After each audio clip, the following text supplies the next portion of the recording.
Bien, bonjour à tous. Euh, Bien oui, on est revenu comme anciennement pour les rencontres, mais le Seigneur est toujours au contrôle de nos vies et de tout. Bienvenue à tous ceux qui nous écoutent via Internet et bien sûr à tous mes chers frères et sœurs. Bien, aujourd'hui, on va parler de Luc au chapitre 21, la deuxième partie. Il y aura une autre partie la semaine prochaine, Dieu voulant, puis qui répond à la question à partir des versets premiers, dans les premiers versets, après la veuve qui a donné les 2 sous, mais qui se continue après et qui va aller jusqu'à la fin du chapitre 21, ce qu'on va voir ensemble au cours d'aujourd'hui et de la semaine prochaine, et ce qu'on a vu aussi la semaine dernière. Le verset clé aujourd'hui, en cette nouvelle année qui débute pour nous. Je vous dis en vérité que cette génération ne passera pas que toutes ces choses n'arrivent.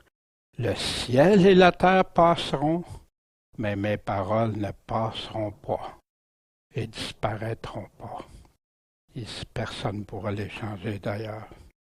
Bien, la semaine dernière, on a vu devant Dieu que ce n'est pas la quantité, le montant d'argent, mais selon le cœur et la capacité. Cette veuve qui a tout donné par amour de Dieu. On a vu Jésus qui a débuté à répondre à la question concernant les événements de la fin. Est-ce qu'on est prêt à l'écouter attentivement, sans idée préconçue? On a vu qu'il ne restera pas pierre sur pierre de toutes ces constructions. Par contre, on a vu qu'on a un mur qui faisait partie de ces constructions-là, qui nous est présenté souvent même à la télévision, aux nouvelles ou dans les médias. On a aussi que plusieurs n'acceptent pas de croire Jésus quand il dit ce qui va arriver pour ceux qui vont croire en lui. Ils doutent que c'est pour eux. On va regarder ça ce matin. Puis Jésus nous demande de persévérer pour être sauvés. Ceux qui persévéreront jusqu'à la fin seront sauvés, nous dit Jésus. Qu'est-ce qu'il voulait dire? Les vrais croyants ne voudront pas le renier, quoi qu'il arrive. Mais d'autres vont trahir les uns les autres pour sauver leur vie temporaire ici-bas.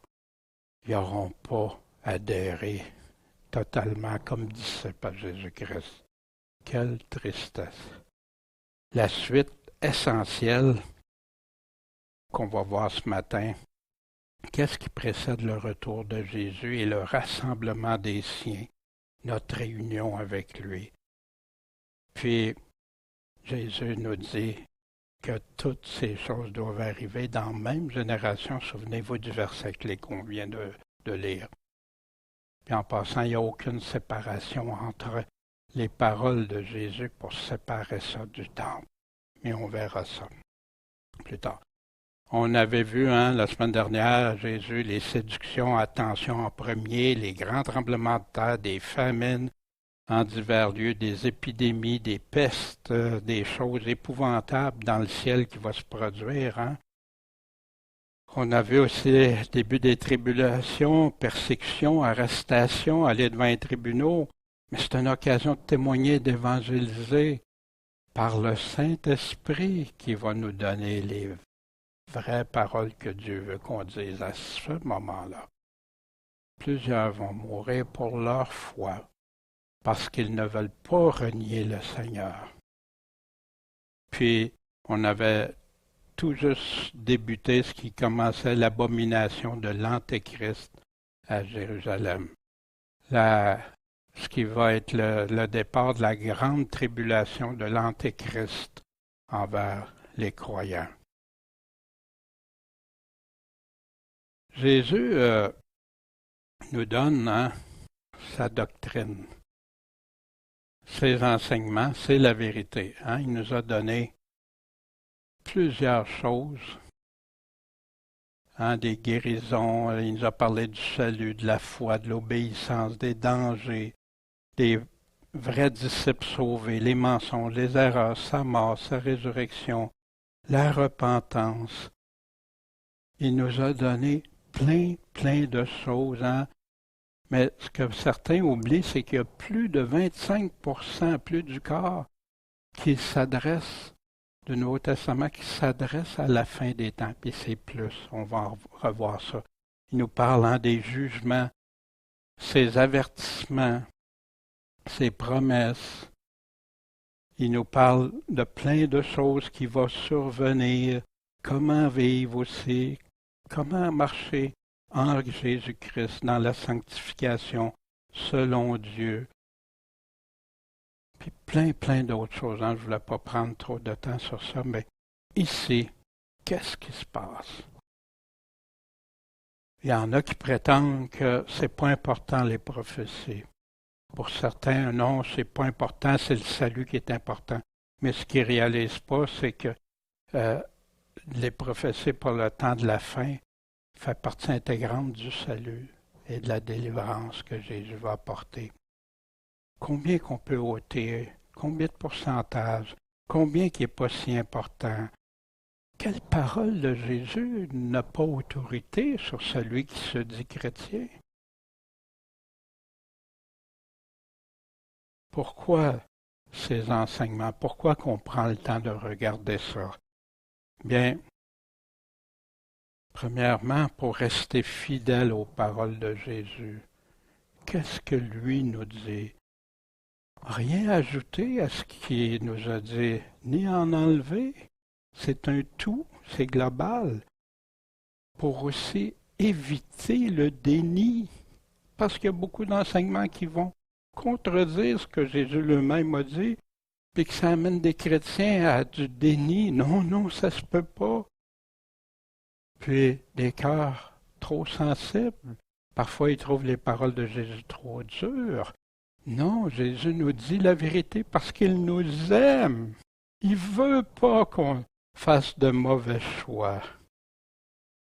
Il nous parle des dangers, des avertissements, ces nombreux avertissements, et que d'ailleurs les apôtres reprennent partout dans le Nouveau Testament, contre les faux enseignements, contre ceux qui vont devenir infidèles, ceux qui vont le renier, l'apostasie. Il nous donne plein d'exemples, hein, les 10 vierges, serviteurs fidèles, le bouc, brebis, les talents, qui va venir comme un voleur, mais pour qui on va le voir? Pour pas tiédir, pour pas se sentir riche spirituellement, hein, comme on a dans les lettres, aux 7 églises, dans l'Apocalypse. Et à presque chacune, il y a des textes qui s'adressent pour la fin, contrairement à ce que certains affirment que c'est ça une chronologie dans le temps. Le levain, la moisson, les vignes, etc. Mais en arrière de ça, pourquoi Jésus nous dit plusieurs choses? Parce qu'il y a des conséquences éternelles pour notre âme. Pour ceux qui n'ont pas l'amour de la vérité, ils sont en danger, ceux qui sont prêts à mettre la vérité de côté. Ils veulent juste l'amour, ils veulent juste un sauveur, mais ils ne veulent pas un Seigneur qui a toute autorité. Puis les exhortations pour ceux et celles qui lui sont et lui demeureront fidèles. Amen. Veillez, priez que Jésus nous dit. Pourquoi nous dit-il ça? On va voir d'autres textes tantôt. Pourquoi les enseignements de Jésus sont plus aussi clairs qu'ils l'étaient? Vous savez que on a des nouveaux enseignements depuis les années 1800, fin des années 1800, qui s'est amplifié. Et je vais vous partager un bref témoignage personnel de mon cheminement par rapport à ça dans quelques instants.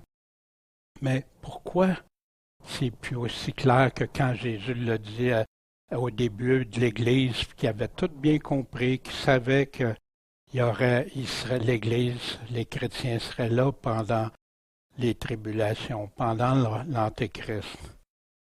Qui peut parler sans l'autorité de Jésus, en son nom, sans qu'il l'ait jamais dit? Vous savez, il y a plein de choses que Jésus n'a jamais dit, mais qu'on entend par ceux qui enseignent les prophéties, puis le retour de Jésus et son avènement et l'enlèvement, surtout qu'on change d'endroit de lequel Jésus l'avait placé. Pour qui est-ce qu'il parle? Bien, il y en a qui, non, c'est plus pour nous autres. Enseignez-leur tout ce que je vous ai appris et apprenez-leur à observer tout ce que je vous ai commandé. Qui ajoute? Qui a le droit d'inventer une doctrine nouvelle? Oui, Jésus dit ça, mais moi, je peux ajouter ça. Puis d'ailleurs, les personnes qui ont inventé ces nouvelles doctrines l'ont dit clairement. Non, on n'a pas de référence des paroles claires qui disent ça exactement comme ça, mais avec leur théologie, ils en viennent à croire autre chose. Est-ce qu'on peut abolir, atténuer des paroles de Jésus? Celle-là, j'aime pas ça, la tribulation. C'est pas pour moi, j'en veux pas. Des paroles trop dures, c'est pas agréable. Hein? On sait ce qui va arriver vers la fin. Ceux qui cherchent des choses agréables. Puis pour certains, c'est pas mon Jésus que je connais. Non, moi, mon Jésus permettrait jamais ça. Pourtant, il l'a subi, les apôtres l'ont subi, les premiers chrétiens l'ont subi, nos frères actuellement à l'Inquisition, nos frères actuellement subissent des choses incroyables juste pour l'amour de Jésus, de l'aimer, de le suivre et pas le renier. C'est pas pour nous, c'est pour les autres. On va passer ça à quelqu'un d'autre. Passer par-dessus des paroles, mais pour ça, il faut que tu sautes par-dessus des paroles. Il faut que tu fasses du slalom entre ce qui est en train de nous dire. Un bricolage, monter quelque chose. Toutes ces choses pour la même génération que Jésus nous dit. Est-ce que ça serait une erreur? C'est plus pour tout ça. Contredire, atténuer ces avertissements adressés aux chrétiens, n'est-ce pas ça, se séduire, être séduit et en séduire d'autres? Bien sûr, on a des réactions. Pour ma part, en tout cas pendant des années, j'étudiais les choses du temps de la fin des prophéties. Il fallait que j'arrête, c'était trop. Et ça venait me chercher dans mes émotions. Mais savez-vous que quand Dieu a parlé aussi aux prophètes, ils étaient tous troublés après. Jésus a eu des craintes, des appréhensions quand? Au jardin de Gethsémane. Mais, qu'est-ce que Jésus a dit? Père, si tu veux, non, que ta volonté soit faite. Imaginez si Jésus aurait passé ses craintes avant l'amour du Père, puis l'amour qu'il y avait pour nous.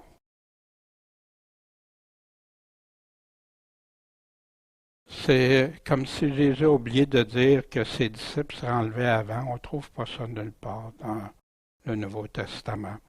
On déforme des bouts de phrases, on va en regarder. Comme si Jésus n'aurait pas laissé d'instructions claires pour ses bien-aimés, pour certains. Oh, c'est trop mystérieux.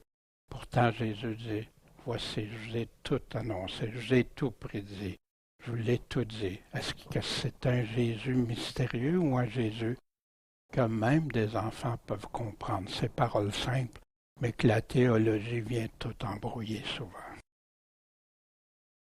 Puis pourquoi que ces enseignements sont plus aussi clairs?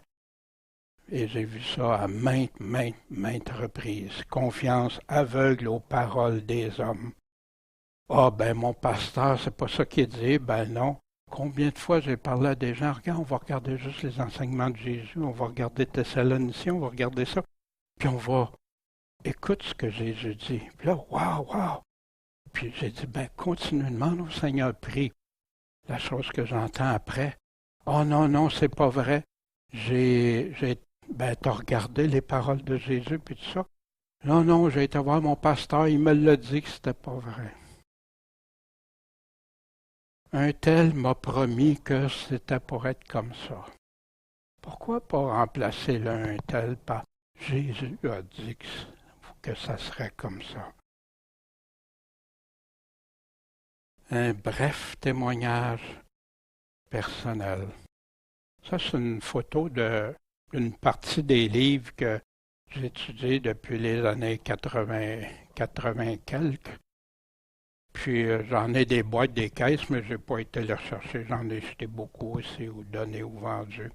Puis je me souviens, un des livres, moi, qui avait été au début de ma conversion, le livre de Hal Lindsey, L'agonie de notre vieille planète, dans lequel il y avait beaucoup de vérité, mais qui m'a conduit aussi dans l'erreur, qui a été pour moi une source de confusion quand je regardais Jésus, puis quand je lisais, puis qu'il y avait des choses, mais je ne pouvais pas mettre le doigt dessus.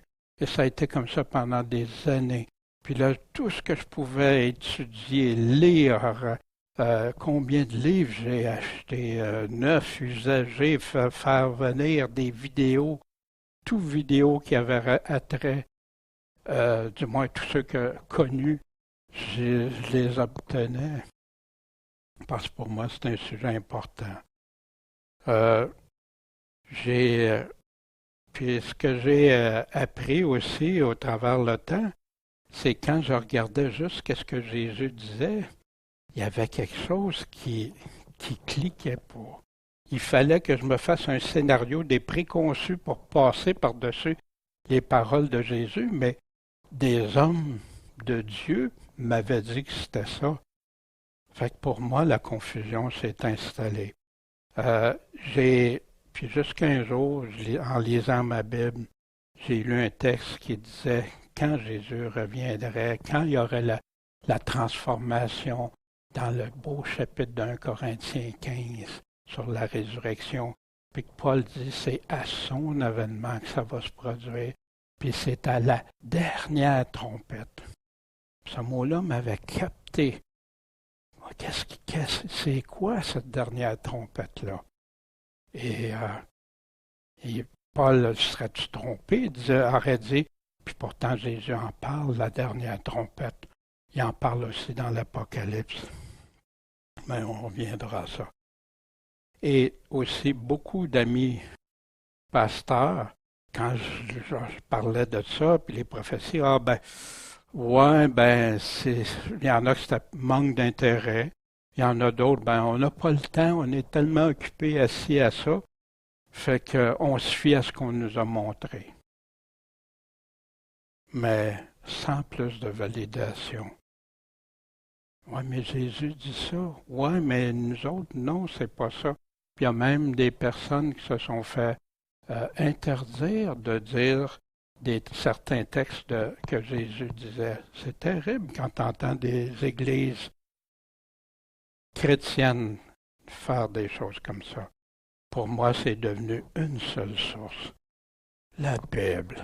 La Bible est entière, nous parle et se complète en elle-même. Et Jésus nous a tout laissé au travers de ça.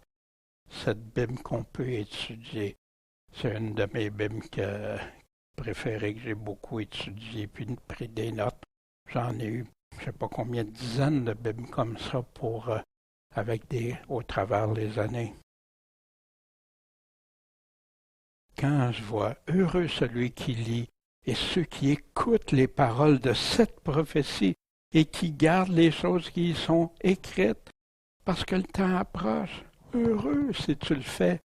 Pourquoi tant dénigrer l'Apocalypse que des gens ne comprennent même pas des fois, puis qu'ils enseignent toutes sortes de choses parce qu'ils ne comprennent pas que les paraboles, les images que Jésus a utilisées dans ça par l'apôtre Jean sont ailleurs, la grande majorité dans la Bible.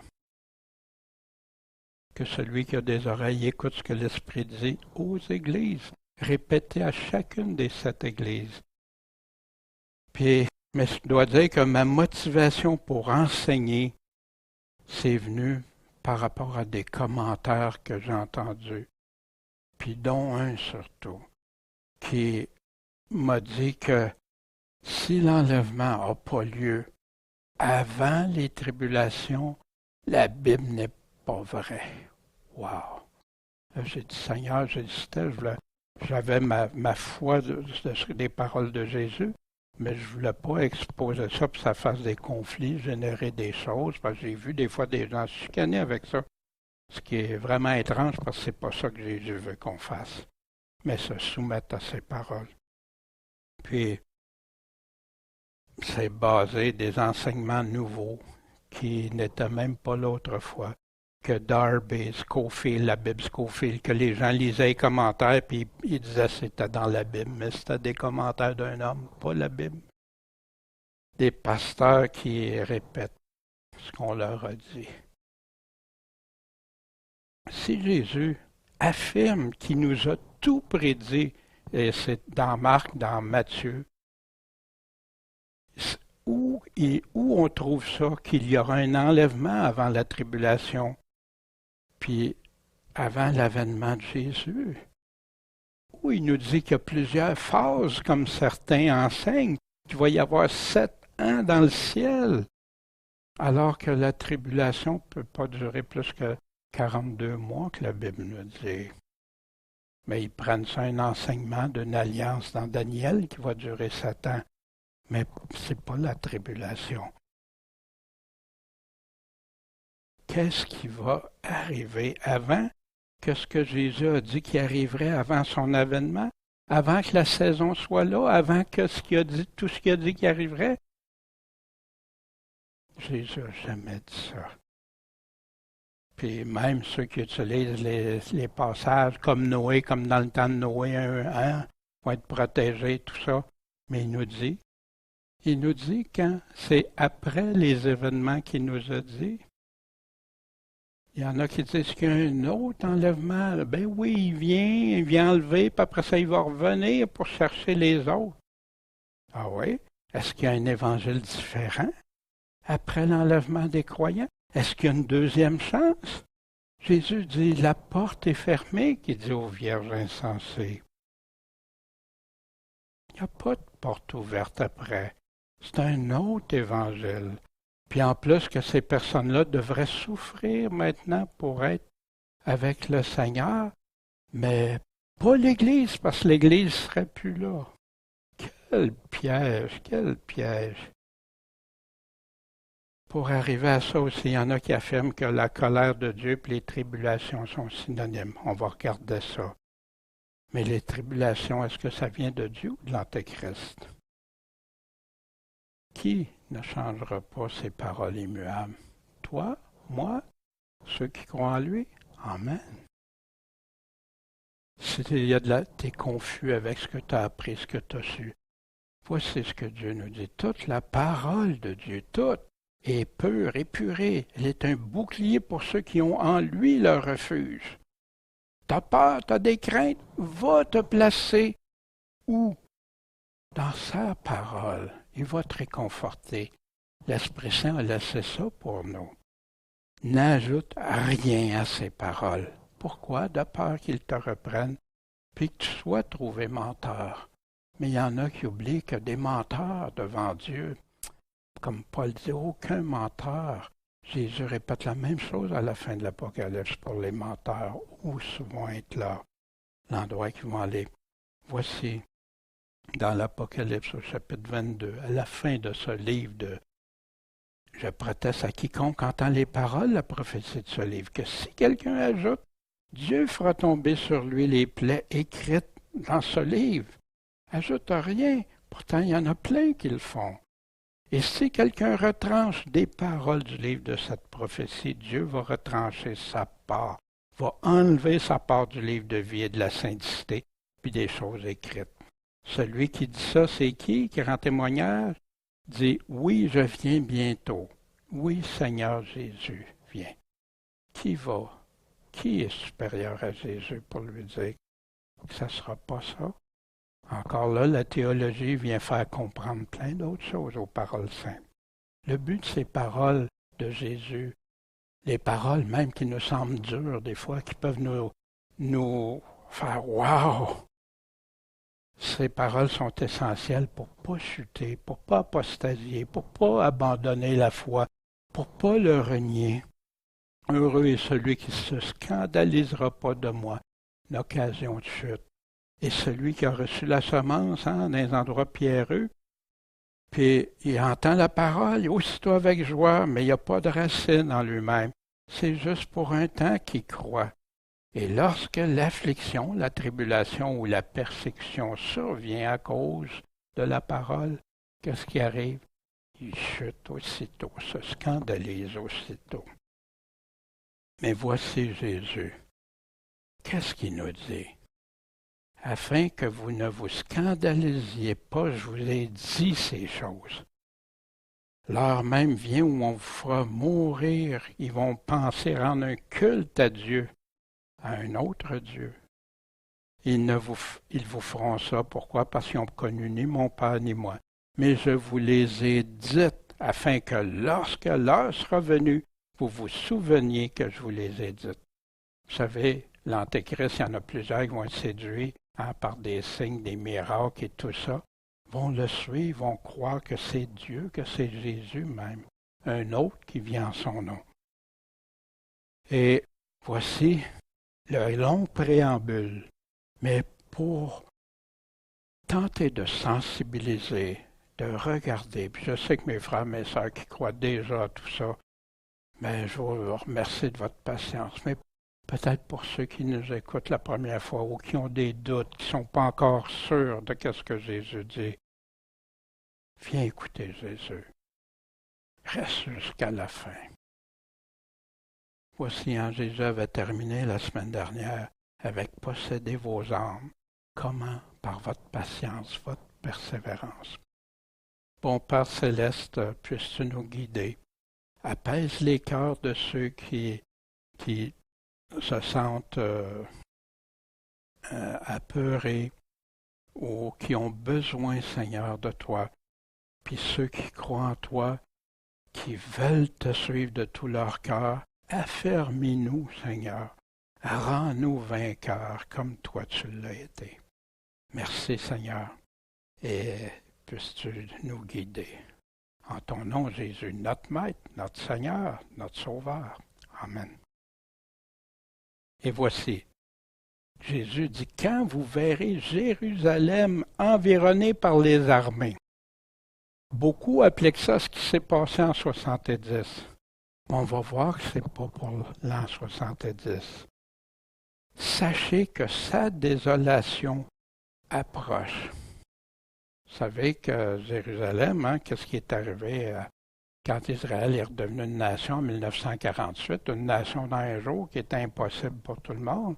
Puis la guerre des 6 jours, puis qu'est-ce qui est arrivé en 67, et etc. pour Jérusalem. En passant, qui est l'endroit de beaucoup de ce qui se passe dans le monde, part à partir d'Israël selon Dieu lui-même. Alors que ceux qui seront dans la Judée, donc il spécifie l'endroit, c'est pas partout, s'enfuient aux montagnes, et que ceux qui seront au milieu de Jérusalem se retirent, et que ceux qui seront à la campagne ne rentrent point. Puis en passant, c'est arrivé dans l'an 70, ce genre de situation, mais on va voir pourquoi ce n'est pas celle-là. Comme il y a plusieurs événements qui se sont reproduits dans le temps, on va voir pourquoi. Car ce seront, au futur bien sûr, des jours de châtiment.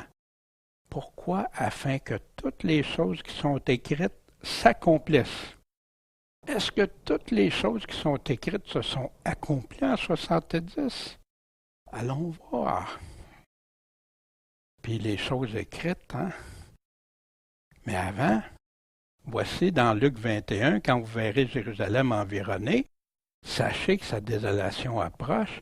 C'est des jours de châtiment, tout ça, de la fuite. Dans Matthieu 24, quand donc vous verrez dans le lieu saint l'abomination de la désolation dont le prophète Daniel a parlé. On a ici une précision de Jésus qui nous envoie aller vérifier ce que Daniel a dit. Alors que ceux qui sont dans la Judée s'enfuient aux montagnes. Exactement ça. On a un complément, on a de l'information, ce qu'on a vu souvent dans les évangiles, qui se complètent et nous donnent l'information supplémentaire. Mais ça va se produire, ça, quand il va être environné, que le lieu saint, qu'il y ait l'abomination qui se commette pour céder la place. Malheur, hein, on va voir ça, les malheurs. Quand vous verrez l'abomination, encore quand Daniel s'enfuit en Judée, puis retournez pas en arrière pour emporter quoi que ce soit. C'est des paroles claires de Jésus ici. Voici malheur aux femmes enceintes et à celles qui allaiteront dans ces jours-là. Pourquoi? Parce qu'il va y avoir une grande calamité, une grande catastrophe sur ce pays et de la colère contre ce peuple. Mais d'où va venir cette colère-là? Les nations qui entourent toute Jérusalem. Ils tomberont sous le tranchant de l'épée, des armes. Ils seront menés captifs parmi toutes les nations. Puis ben oui, c'est déjà arrivé que Jérusalem a été emmenée dans plusieurs pays. C'est répandu. Mais il y a une deuxième fois qui nous dit que ça va arriver, puis c'est à la toute fin. Et Jérusalem sera foulée par les pays, les nations, ils sont en Jérusalem qui est encerclée. C'est de ça que Jésus est en train de parler, puis la colère, puis l'encerclement, puis les femmes enceintes, jusqu'à ce que le temps des nations soit accompli. Ça veut dire qu'ils vont pouvoir entourer puis rester là. Malheur aux femmes enceintes encore. Priez pour pas que ça arrive en hiver, etc. Il va y avoir une telle affliction que depuis le commencement du monde, que jusqu'à maintenant, il n'y en a point eu des précisions qu'on a dans Marc. Puis si ces jours-là n'auraient pas été abrégés, si Dieu n'aurait pas mis un temps, pas plus longtemps que ça, les élus, même, il n'y aurait pu rester personne, que Jésus nous dit. Regardons deux généraux, j'ai déjà parlé des deux généraux qui donnent des discours à leurs troupes avant le combat. Il y a le général La Vérité, puis le général du Bon Temps. Général du Bon Temps, on vous envoie à la guerre, mais inquiétez-vous pas pour rien, ça ira bien quand même. Même qu'avant que l'ennemi puisse vous attaquer, je vais venir vous chercher puis vous récompenser. Mais on laissera seulement ceux qui n'ont pas été de bons soldats. Ça sera la deuxième chance. Ou les nouveaux pour continuer le combat à votre place. Vous verrez, tout va bien aller. Mais le général d'honnêteté, le général La Vérité, qui aime ses troupes, qui ne veut pas qu'ils chutent, je vous envoie au combat difficile. Il y a des ennemis qui tentent des pièges féroces partout. Ils sont prêts à tout pour vous détruire, mais laissez-vous pas décourager. Rappelez-vous pourquoi on combat puis qu'on accepte tous ces sacrifices, puis quelle va être la fin de tout ça. Qu'est-ce que ça va être la conclusion de tout ça? Mais je viendrai vous délivrer au pire du combat. Et alors tout sera terminé. Et alors vous en serez récompensés. Mais si vous devenez des lâches, je devrais vous emmener devant le tribunal. N'est-ce pas semblable à ce que Jésus nous a dit? Est-ce que c'est le même message des deux? Il y en a un qui modifie la même vérité? Parce qu'il y en a qui disent, les deux peuvent être vrais. Non, c'est un ou l'autre. Le même résultat pour chacune des troupes ou la même récompense. Voici l'abomination qui cause la désolation qu'on vient de voir. Voici, dans Daniel 11, qui recoupe beaucoup, pas pour rien que Jésus nous réfère à l'abomination, que celui qui lit fasse attention avec soin. Voici, et ça part des versets 23 de mémoire au chapitre 11, qui va parler de l'Antéchrist jusqu'à la fin. Des navires viendront contre lui, il perdra courage et s'en retournera. Puis il va être irrité contre l'Alliance sainte. Qu'est-ce que c'est l'Alliance sainte? Et il agira contre elle. Il retournera s'entendre avec ceux qui abandonnent. Ceux qui ne sont pas capables, c'est trop dur, qui abandonnent l'Alliance sainte. Des forces se lèveront de sa part, hein, ils vont envoyer une force, des militaires ou autres, et elles profaneront quoi? Le sanctuaire, le temple de Dieu, la forteresse, et feront cesser le sacrifice continuel. Tu dis, ben non, c'est arrêté, ça fait longtemps, ça. Ah ouais? Ouais, c'est déjà arrivé. Mais qu'est-ce que les Juifs sont en train de faire pour rebâtir le temple, pour recommencer? Et mettront l'abomination qui cause la désolation. Puis il va séduire des flatteries contre les prévaricateurs, les traîtres de l'Alliance. Mais le peuple de ceux qui connaissent leur Dieu prendra courage et agira. Merci Seigneur, l'Esprit Saint va être là aussi. Et ceux du peuple qui seront intelligents instruiront plusieurs, vont informer plusieurs, vont évangéliser, vont dire la vérité.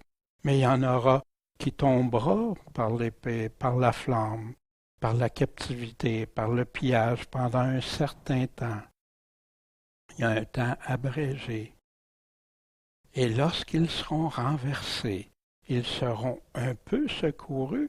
Puis il y en a même plusieurs qui vont se joindre à eux autres par hypocrisie. Oh oui! Et parmi les intelligents, quelques-uns seront renversés, afin qu'il y en ait qui soient éprouvés, purifiés, blanchis, jusqu'au temps de la fin, parce qu'elle va venir la fin juste au temps marqué. Voyez-vous, tu ne peux pas mettre ça, donner ça à une histoire qui s'est passée avant Jésus, qui s'est passée avant le temps de la fin, surtout qui continue jusqu'à la résurrection des morts au chapitre 12. Fait, il va faire tout ce qu'il veut. Il va s'élever au-dessus de tout Dieu, proférer des choses étranges contre le Dieu des dieux, et il prospérera jusqu'à ce que la colère soit terminée, consommée, car ce qui est décrété sera exécuté. Il va s'élever au-dessus de tout. Il va mettre le Dieu des forteresses à la place. Il va faire plein de choses. Puis ceux qui vont le reconnaître comme étant comme un Dieu, il va partager avec eux les richesses. En passant, voici dans Daniel un tableau.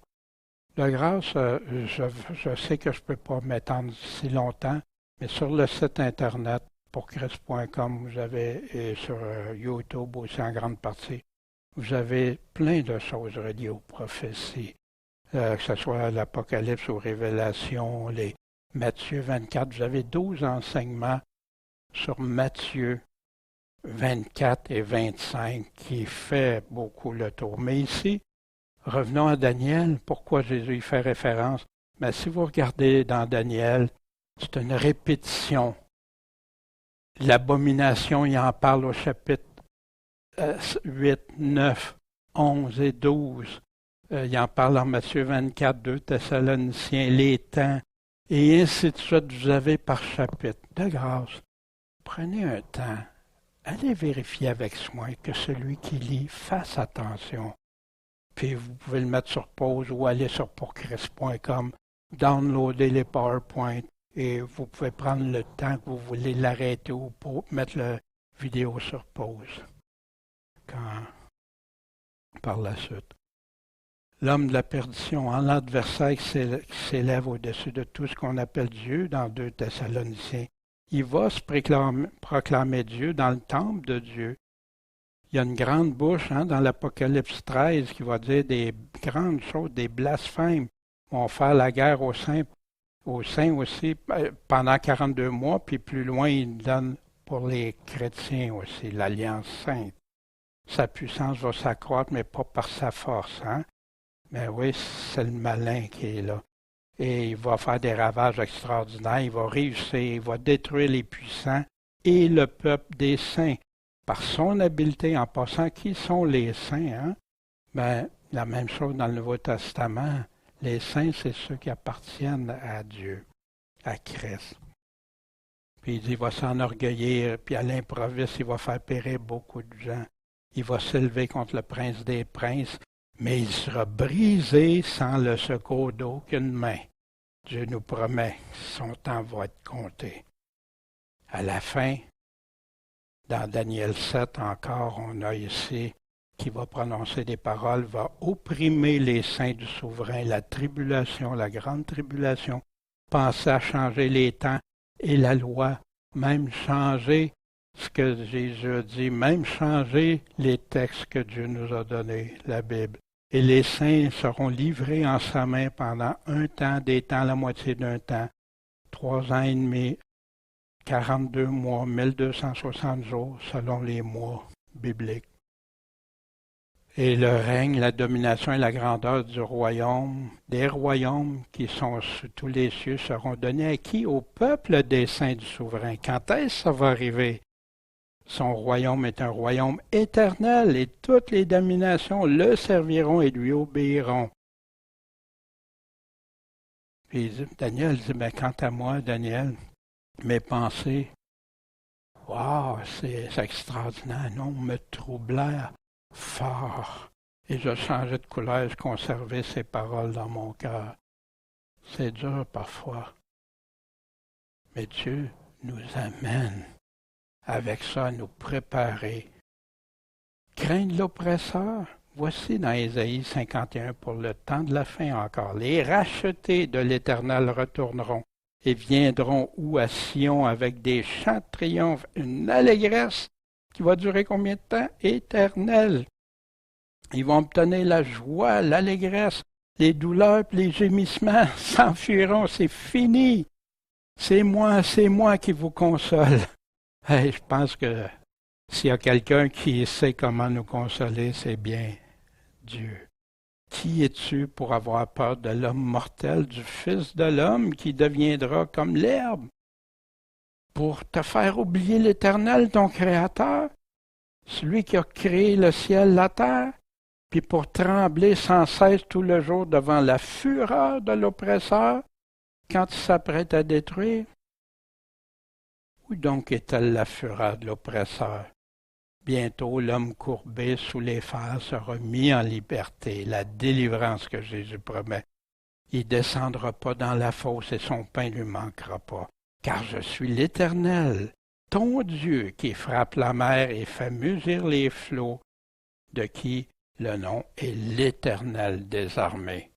Est-ce qu'on lui fait confiance? Est-ce qu'on dit, Seigneur, tu es le Tout-Puissant?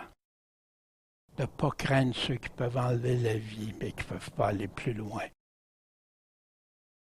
Puis Jésus continue. Encore des paroles dures. Il y aura des signes dans le soleil, dans la lune, dans les étoiles et sur la terre. Wow, ça va brasser. Tellement que les peuples seront dans la consternation.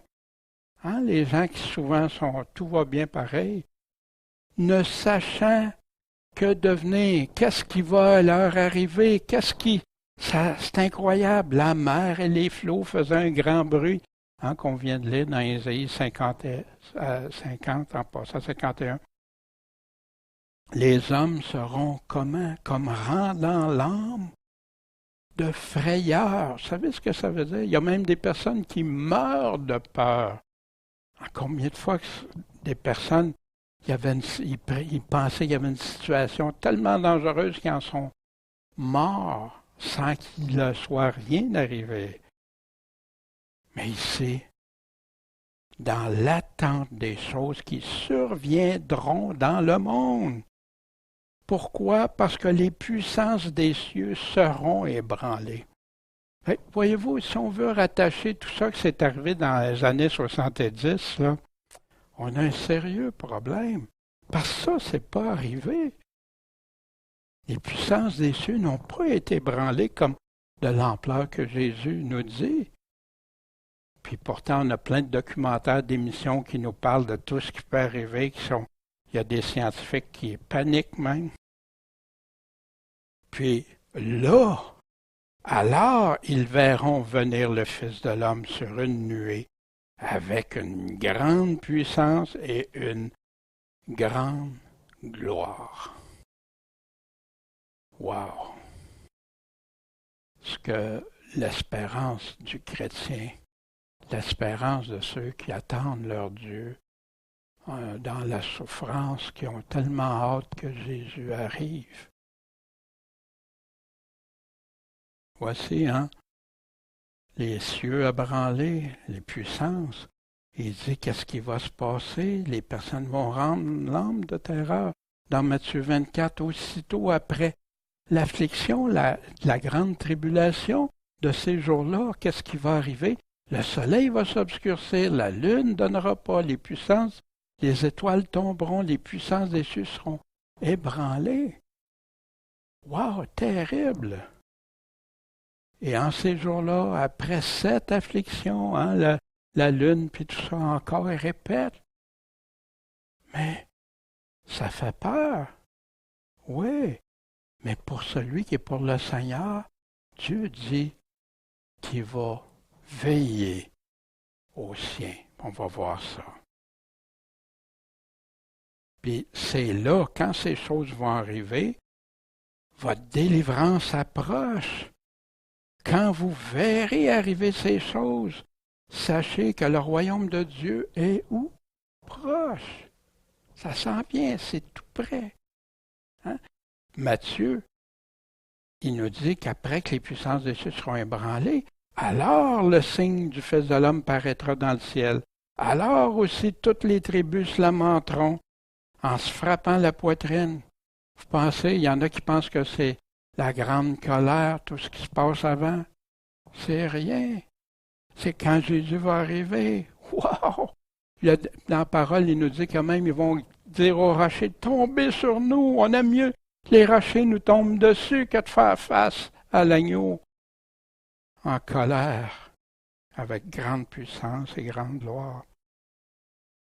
Dans Marc aussi, et alors on verra le Fils de l'homme venir sur des nuées, avec une grande puissance et une grande gloire. Qu'est-ce qui arrive?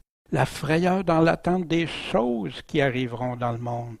Les puissances des cieux ébranlées. Dans Ésaïe, on a exactement ça au chapitre 13. Gémissez car la journée de l'Éternel est proche. Elle vient comme un ravage par le Tout-Puissant. Ainsi toutes les mains deviennent lâches, tout cœur d'homme se fond, comme Jésus est en train de nous dire dans Luc 21. Ils souffrent comme une femme en travail, les douleurs de l'enfantement. Ils se regardent l'un l'autre avec stupeur, leurs visages ont la pâleur. Voici le jour de l'Éternel arrive, jour cruel, jour de fureur, d'ardente colère, qui va réduire le pays en désolation et n'exterminera les pécheurs. Car les étoiles du ciel, les astres ne feront pas briller leur lumière, le soleil va s'obscurcir, la lune ne fera pas luire. Je punirai la terre de sa malice, les méchants de leur iniquité. Je mettrai fin à l'orgueil des superbes. J'abattrai l'insolence des oppresseurs. Je rendrai les hommes plus rares que l'or fin, et les humains plus que l'or d'Ophir. Aussi je ferai trembler les cieux, et la terre sera ébranlée de sa place, par la colère de l'Éternel des armées, le Tout-Puissant, au jour de l'ardeur de son courroux. Puis vous savez, ici on retrouve plein de choses dans l'Apocalypse ici qui sont mentionnées. Les jours de détresse dans Daniel au chapitre 12, qui est la suite de tantôt ce qu'on a lu pour l'abominable, celui qui va faire l'abomination. En ce temps-là se lèvera Michaël, le grand chef qui tiendra ferme pour les enfants de ton peuple. Ce sera un temps de détresse tel qu'il n'y en a pas eu depuis qu'il existe des nations jusqu'à ce temps-là. En ce temps-là, ton peuple échappera, savoir quiconque sera trouvé inscrit dans le livre. Ceux qui ne sont pas inscrits ne pourront pas, bien sûr, échapper. Et plusieurs qui dorment dans la poussière de la terre se réveilleront les uns pour la vie éternelle, les autres pour l'opprobre, une infamie éternelle. La résurrection. Ceux qui auront été intelligents brilleront comme la splendeur de l'étendue. Ceux qui auront amené plusieurs à la justice, qui auront évangélisé, brilleront comme des étoiles à toujours et à perpétuité. Puis toi, Daniel, cache ces choses, scelle ce livre jusqu'au temps de la fin. Plusieurs vont parcourir quoi? Le livre de Daniel. Et là, la connaissance va augmenter du livre de Daniel. Je sais que moi, on m'avait dit, non, c'est la connaissance dans le monde. Mais ici, si je reste dans le contexte, pour moi, c'est clair. mais pour qui la délivrance dans la détresse? Observe l'homme intègre, considère l'homme droit, car il y a un avenir, un futur, une éternité pour l'homme de paix. Mais les rebelles seront entièrement détruits. L'avenir des méchants est retranché. La délivrance des justes vient de l'Éternel. Il est leur force au temps de la détresse. Vous savez que l'histoire nous enseigne que plusieurs des chrétiens qui ont été torturés de façon inimaginable, mais qui chantaient avec une paix pendant qu'on leur faisait ça. Qui d'autre que Dieu? La délivrance au temps de la détresse, c'est notre force. L'Éternel les aide et les délivre. Il les délivre des méchants et les sauve. Pourquoi? Parce qu'ils se sont confiés en lui. Dans ce beau psaume 37, un si beau psaume. Offre à Dieu le sacrifice de la louange, accomplis tes vœux envers le Très-Haut, et invoque-moi au jour de la détresse, puis je te délivrerai, et tu me glorifieras. Mais celui qui est méchant, celui qui ne suit pas ce que Dieu dit, c'est ceux-là que Dieu appelle le méchant. Est-ce à toi de réciter mes lois et d'avoir mon alliance dans la bouche? Il parle du Seigneur, il parle la parole de Dieu. Toi qui es la correction. T'aimes pas ça quand la Bible dit ça, mais toi, non, non, c'est d'autres choses. Et qui jette mes paroles derrière toi. L'Éternel sera le refuge de qui? De l'opprimé. Son refuge au temps de la détresse. Et ceux qui connaissent ton nom se confieront à toi. Pourquoi? Parce que tu n'abandonnes pas ceux qui te cherchent, ô Éternel. Fait que nous non plus n'abandonnons pas l'Éternel. Chante à l'Éternel qui habite en Sion, annoncé parmi les peuples ses hauts faits.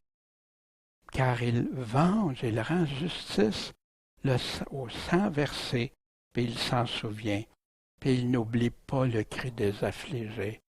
Tous ceux qui ont été affligés comme ça par amour pour Dieu, croyez-vous que Dieu, quand il dit qu'il n'oublie pas, il ne récompensera pas abondamment?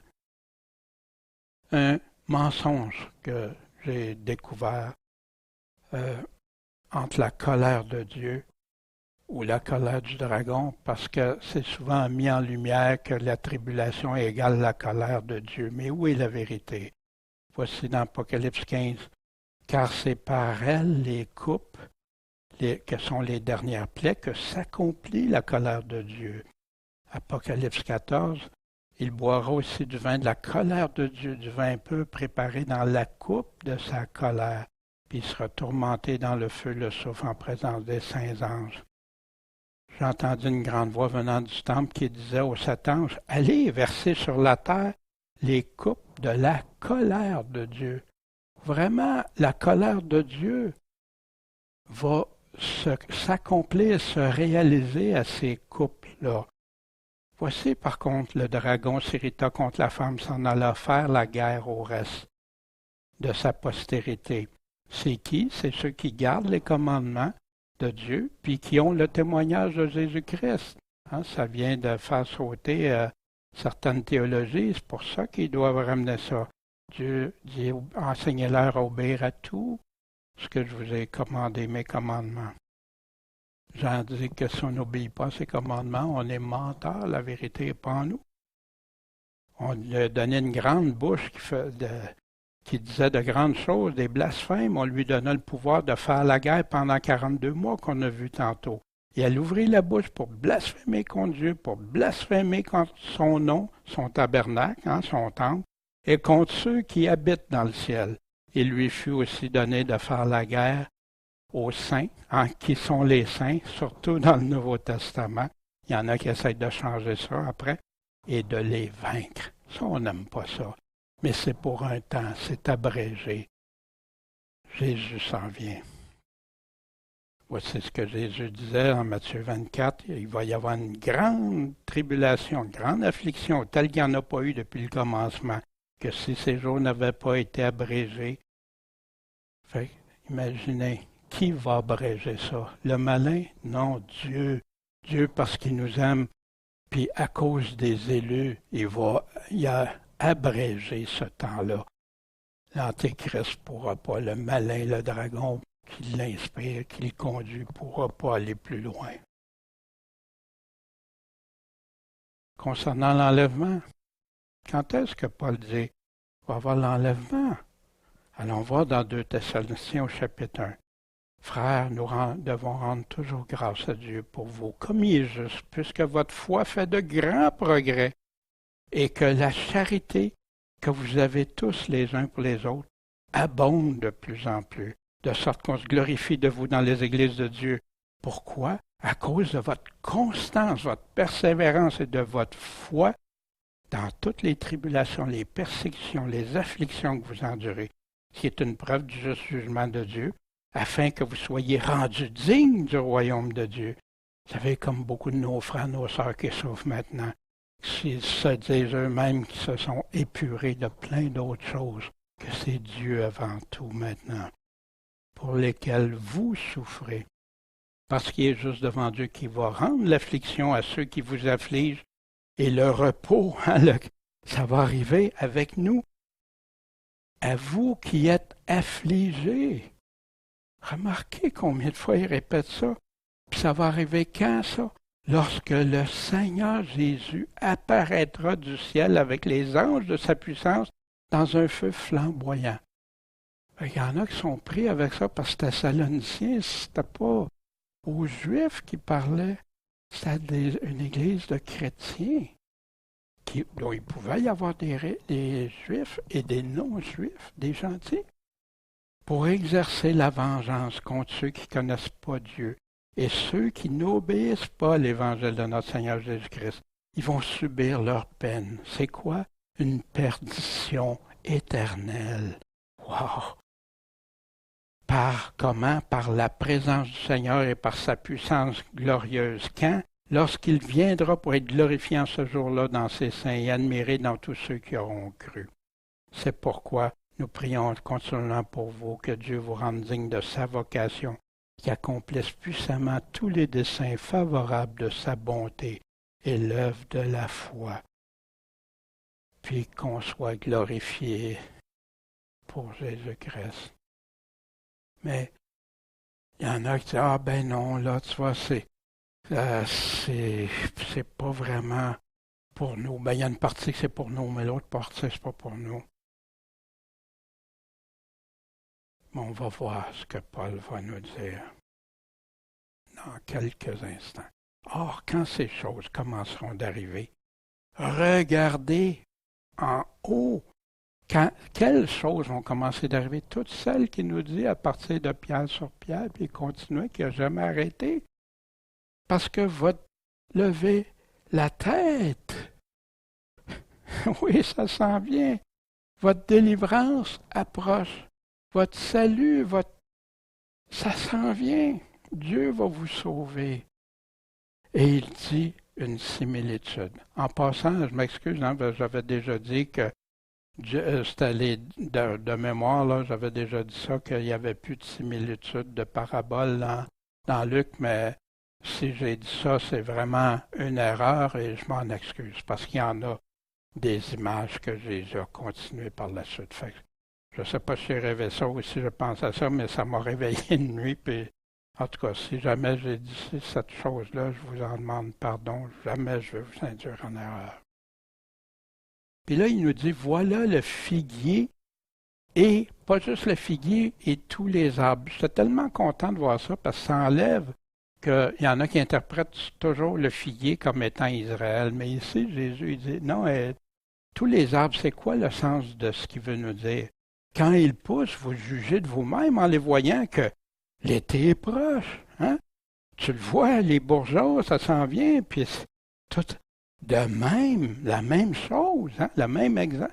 À partir de cet exemple-là, quand vous verrez arriver ces choses, de quelles choses il est en train de parler? De celles qui nous parlent depuis le début de la question des apôtres. Sachez que le royaume de Dieu est proche. Wow! Je vous dis en vérité quoi? Que cette génération celle dans laquelle va se produire toutes ces choses. La même génération, c'est pas une génération de 2000 ans, ne passera pas que il répète que toutes ces choses arrivent. Il est en train de nous dire qu'avant que le royaume de Dieu est là, puis que la délivrance approche, on doit regarder en haut, puis que tout ça n'arrive dans la même génération. Puis ailleurs, il va nous dire aussi avant la fin de la génération. Puis il rajoute quelque chose. Le ciel et la terre vont passeront. Ça va disparaître tout ça. Mais mes paroles, eux autres, disparaîtront pas, passeront point. Fait, qui est capable d'aller s'objecter ou de changer ou de modifier les paroles de Jésus? Malheur à lui. Malheur à ceux qui le font. Puis je sais, j'ai déjà fait ça moi-même. J'ai tellement pardon, Seigneur, j'ai participé à contribuer à faire évoluer des mensonges au lieu de rester juste qu'est-ce que dit. J'ai passé pour un menteur parce que c'est pas ça que tu l'avais dit quand j'ai examiné attentivement. C'est qui a l'autorité? C'est qui a les paroles de la vie éternelle? C'est qui nous dit la vérité? Voyez-vous, qu'est-ce qui va se produire quand il va revenir avec grande puissance? Hein? Votre délivrance approche. Puis il faut que vous soyez, afin que vous soyez trouvés dignes d'éviter toutes ces choses qui doivent arriver et de subsister devant le Fils de l'homme. Puis, Dieu voulant, la semaine prochaine, on va le regarder. Comment nous, on peut le faire? Qu'est-ce que Jésus nous a dit? Comment il nous a donné ça? Puis voici, hein, quand il va venir avec sa grande puissance, après la grande tribulation, après que les puissances des cieux vont être ébranlées, que les gens vont tous le voir descendre, il va envoyer ses anges avec un grand éclat de trompette. Je pense pas que ce soit secret, hein, un enlèvement secret. Il va rassembler ses élus des 4 vents, de partout, depuis un bout des cieux jusqu'à l'autre bout. Tous. Hein? Il nous dit ici, il va rassembler ses élus des 4 vents depuis les extrémités de la terre. Puis, encore là, il y en a qui changent les élus, ben, ils sont élus à une place, c'est une catégorie, puis des élus ailleurs, c'est une autre catégorie. Mais où ils ont pris l'autorité pour affirmer de telles choses? Le rassemblement. Voici, Jésus a répondu au camp de la question.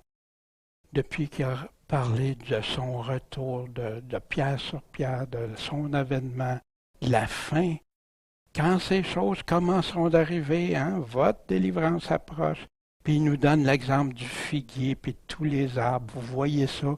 Mais quand vous allez voir toutes ces choses arriver dans la même génération, levez la tête, vous sachez que le royaume de Dieu est proche. Dans Matthieu, comprenez la similitude du figuier. Vous connaissez que l'été est proche. Vous aussi de même, quand vous verrez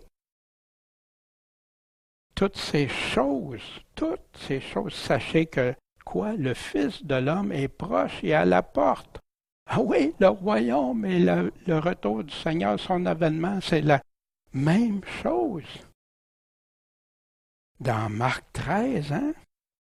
De même, quand vous verrez arriver ces choses, sachez, il veut qu'on le sache, quoi? Que le Fils de l'homme est proche, à la porte. Veillez donc, parce que vous ne savez pas quand le maître de la maison viendra. Puis remarquez ici, le soir, à minuit, au chant du coq ou le matin. Puis si vous remarquez les paroles de Jésus pour le quand, il nous dit quand on va voir ces choses-là.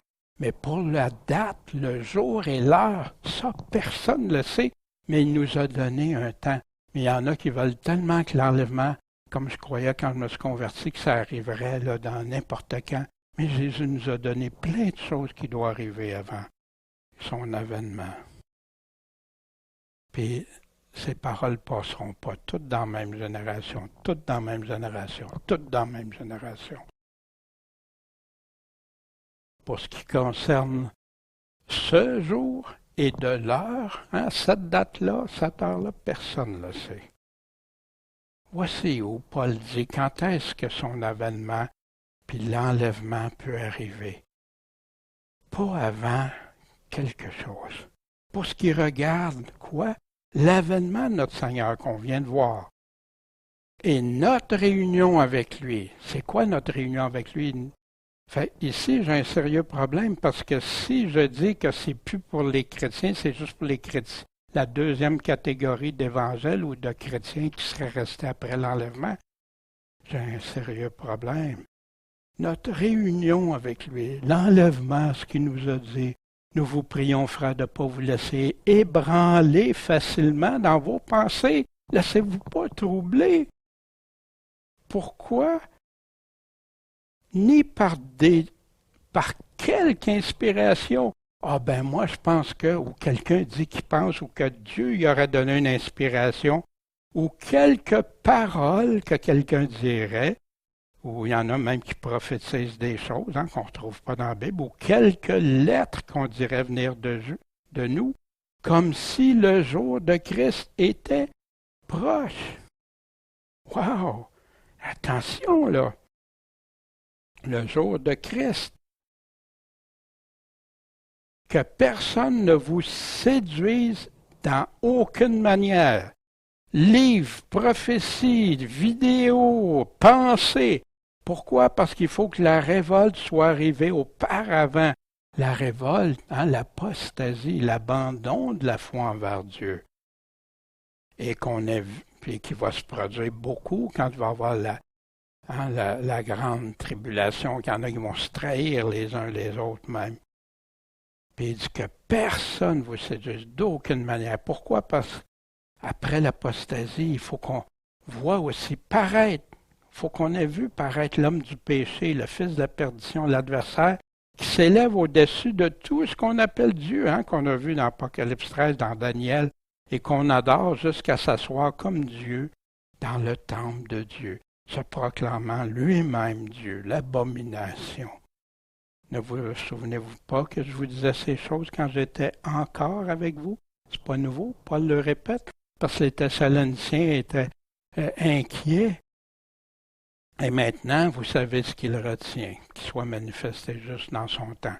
Maintenant, par rapport à ce qu'il vient de dire avant.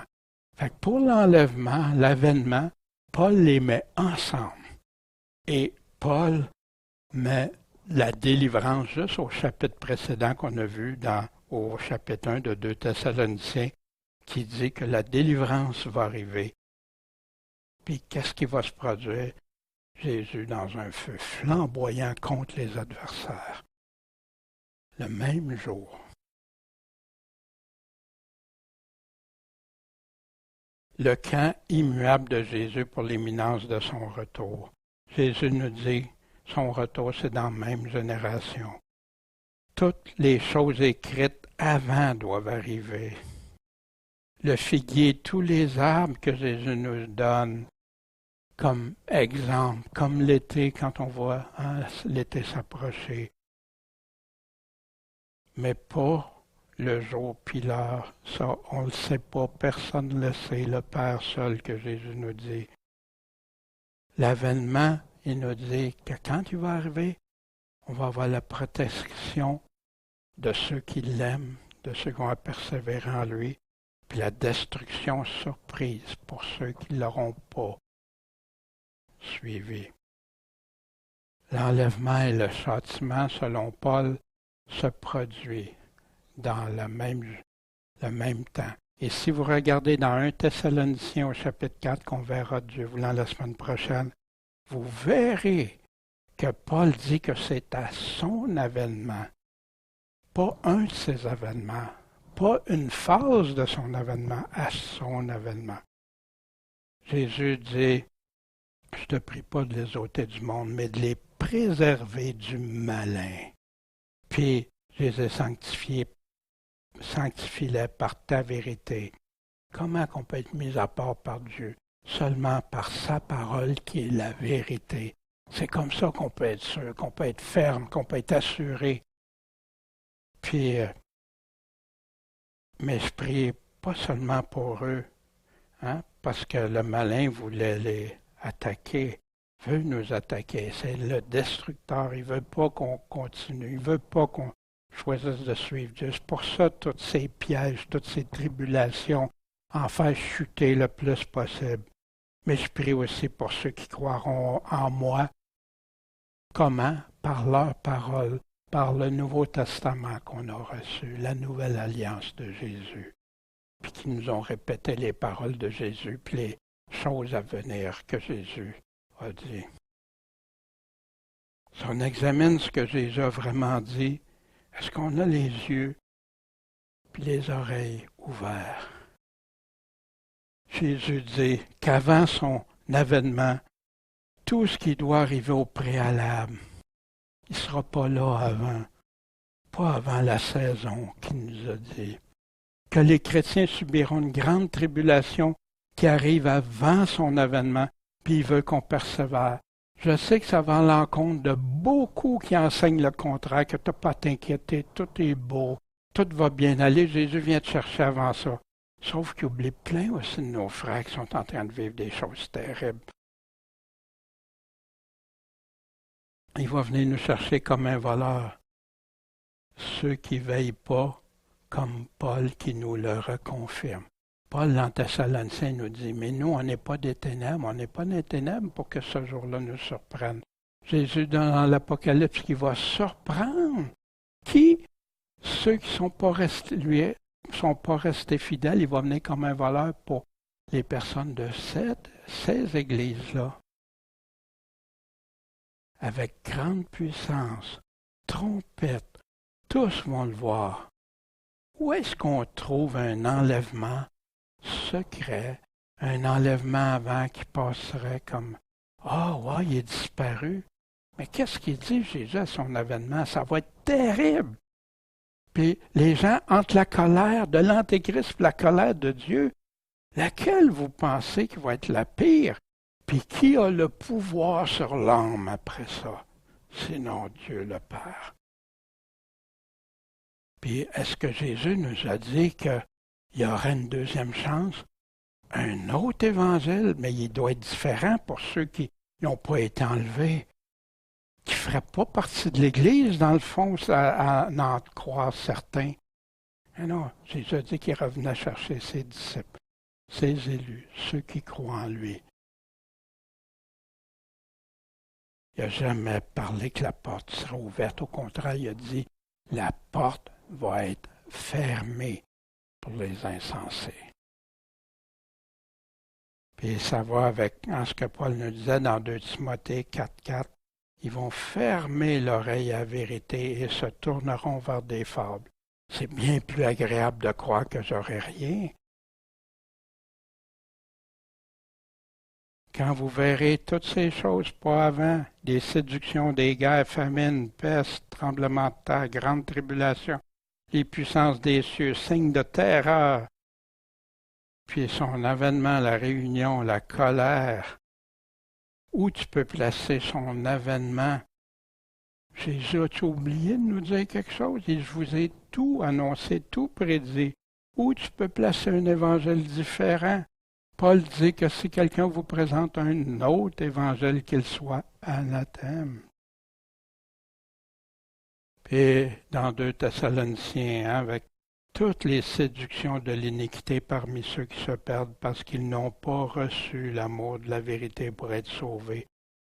Ils en reçoivent pas, ils n'ont pas cet amour de la vérité. Que chacun de nous, qu'on aime ta parole et la vérité, afin que tous ceux qui n'ont pas cru à la vérité, à celui qui a les paroles de la vie éternelle, celui qui a les vraies paroles du temps de la fin aussi, mais qui ont pris plaisir dans l'injustice, soient condamnés. Quel avertissement sévère! Le signe de l'avènement de Jésus, Jérusalem encerclée, c'est en plein ce qui nous parle dans l'Apocalypse au chapitre 16, l'Armageddon. mais pas avant qu'il arrive. Hein? Après ça, le soleil, la lune, les puissances ébranlées.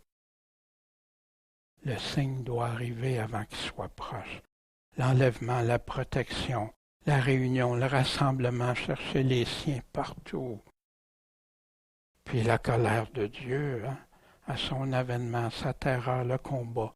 Puis c'est pour ça que Paul nous parle, qu'on va regarder la semaine prochaine, qu'on va être enlevé dans les airs à la rencontre du Seigneur qui s'en vient pour accomplir sa colère, son règne.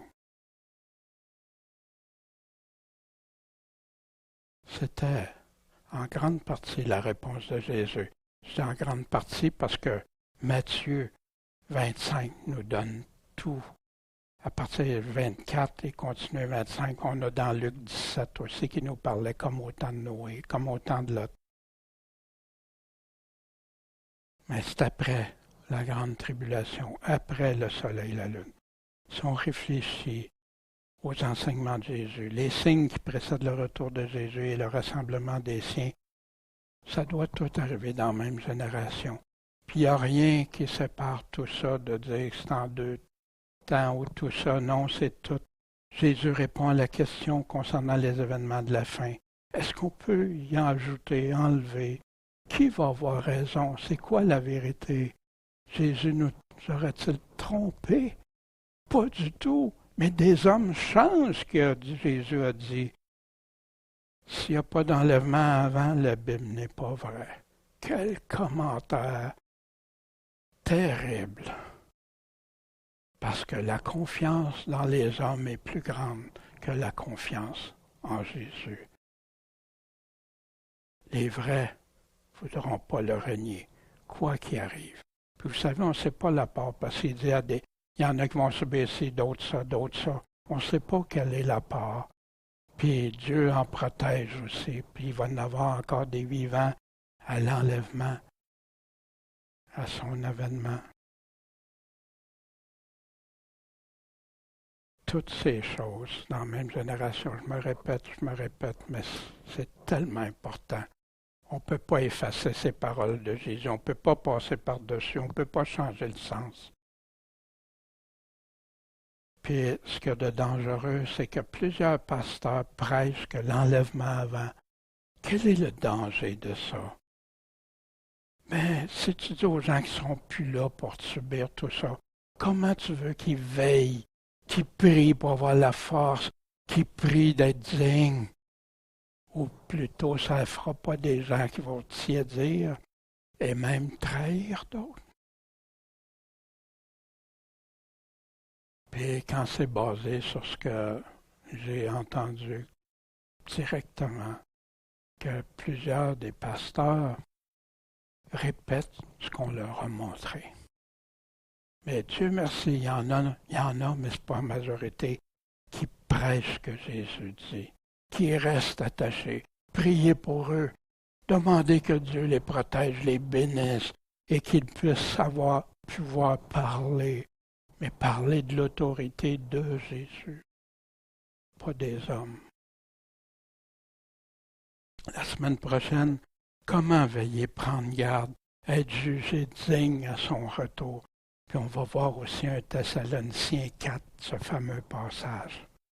Bien, merci de votre patience. Hein. Je sais que c'est plus long un peu aujourd'hui. Merci d'avoir patienté. Puis n'hésitez pas.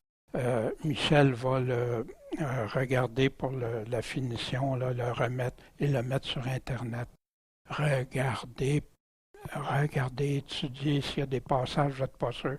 Puis gênez-vous pas pour écrire des questions. Hein. Vous pouvez écrire sur le site de pourchrist.com, puis laisser des courriels. Ça fera plaisir s'il y a des questions ou des choses, mais avec des réponses, des paroles de Jésus seulement. Bon Père Céleste, merci de tes paroles certaines, sûres, immuables, sur lesquelles on peut s'appuyer, bâtir notre foi. La foi vient de ce qu'on entend, ce qu'on entend vient de ta parole, Seigneur. Rends-nous forts, dignes, immuables pour toi, puis qu'on soit trouvé dignes. Bénis-nous chacun, Seigneur. Bénis tous ceux qui aiment ta vérité. En ton saint nom, Jésus-Christ. le Seigneur qui devient notre Sauveur. Amen.